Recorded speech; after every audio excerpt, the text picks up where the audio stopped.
Hi, I'm Brian Pfeiffer, aka the Marketing Meathead, and I'm here with John Crestani. This is part 4 of a 5-part series, and today we're going to talk about how to make your first $1,000 online. And why is it 1,000? I feel like 1,000 is a number that is life-changing money for most people. $1,000 a day. Say you're only like on your own, without a job, without a boss. Right. $1,000 a day. Now, are we talking profit, or are we talking like? Because I see those guys do those Shopify ads. Let's talk about I did $100,000 in my store. Well, did you spend 95 of it to buy your products and pay for the advertising, and you made 5? Well, you created yourself a nice $5,000 a month job. But that's not how we do it in affiliate marketing. We're talking about $1,000 to buy a table. $1,000 in profit a day. And I have done, you've done it many times.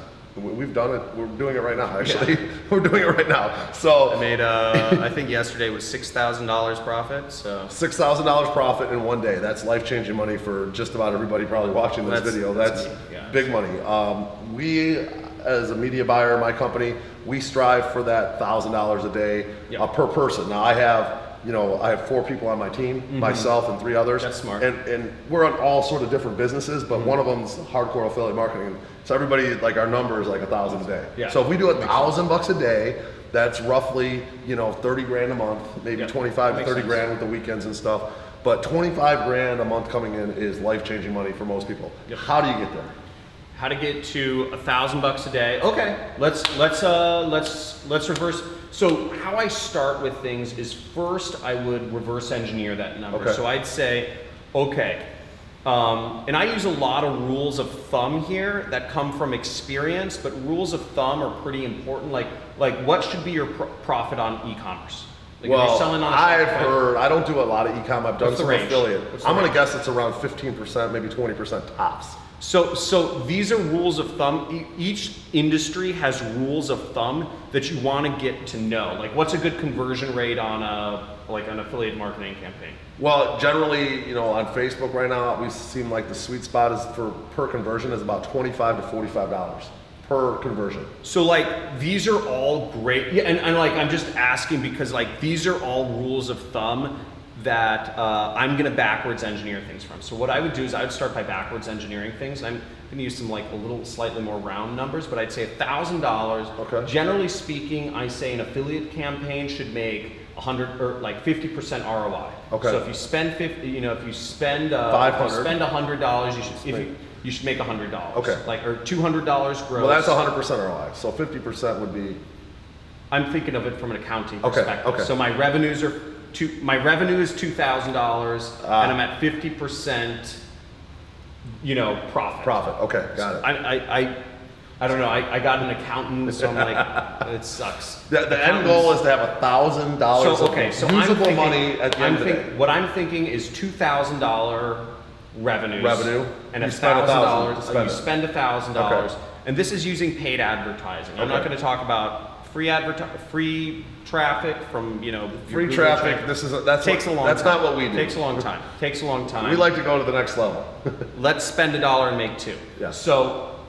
So I'm thinking, okay, I have to spend $1,000, make $2,000 profit. Now let's figure that let's figure a good product to sell gets you $40 commission, right? You said $40 commission. That's a sweet spot area for us. So $2,000 revenue divided by $40 commission gives us, we probably have to make 50 product sales. Okay? 50. So I have to make 50 product sales.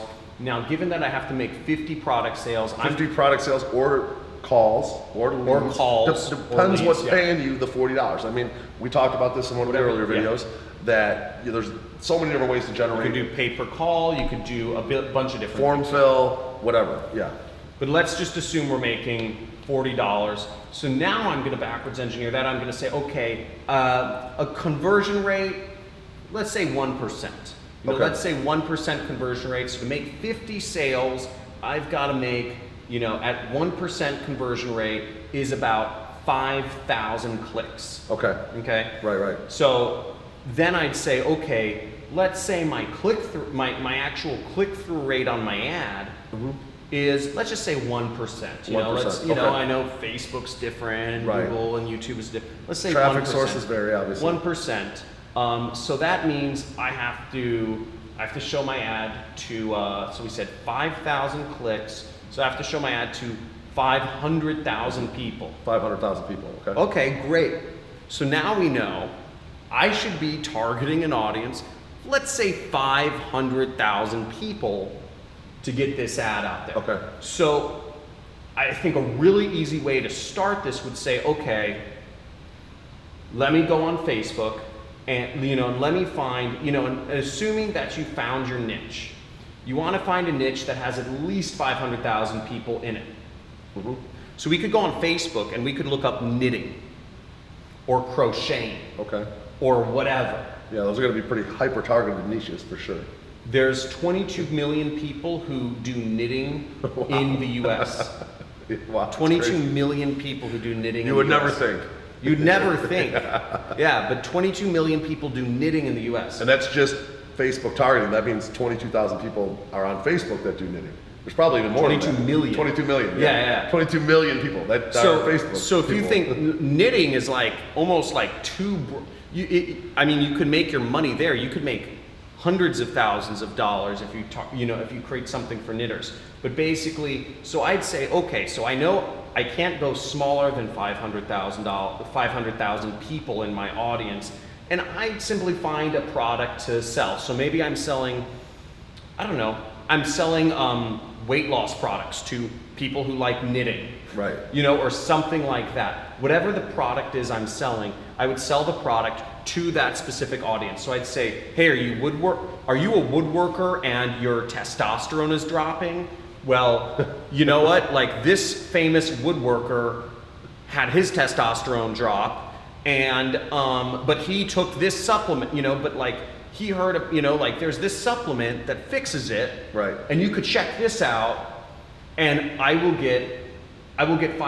target, and there's 10 million woodworkers, let's say, so I can easily make my $2,000, and I would just target that. I'd sell a muscle supplement or whatever I'm selling to that audience. Right. So you're starting with the reverse engineer, you work it back, you find your audience, and then you just got to find the ads or whatever you're using, the ads, the images and whatnot, to get that 1% conversion. Now, if you can figure out how to get it up to 2 or 3 or 4 or 5% conversion, you need a lot less people to make that $1,000 a day. And Facebook is like 5% click-through rates or 5 to 10% click-through rate. So all these things, but if I'm selling muscle supplements to people who are woodworkers, or I could sell dating sites to people who are woodworkers. Are you a woodworker that's single? Use this dating site. There's lots of woodworkers who like wood, I guess this is getting a little too weird, but you get the idea. Right. I'm just selling products to a specific audience. I've backwards engineered everything, and I know I can make that money. Yeah, and obviously there's certain niches and stuff that you have to kind of follow the terms of service with on a traffic source like Facebook. You can't. So, but there is plenty of ones that are completely with the legal. woodworking, you might be able to get away with. Do you like big wood? You like working with wood? I don't know. There's some things you could do. But that's basically how you do it. You basically find, your conversion, your conversion rate, and then you look at your audience size, and then you just figure out how much traffic you got to buy to make that $1,000 a day. Yeah. There you have it. Yeah, I think that's basically that. I'm Brian Pfeiffer, aka the Marketing Meathead, and we'll be seeing part 5 of this series.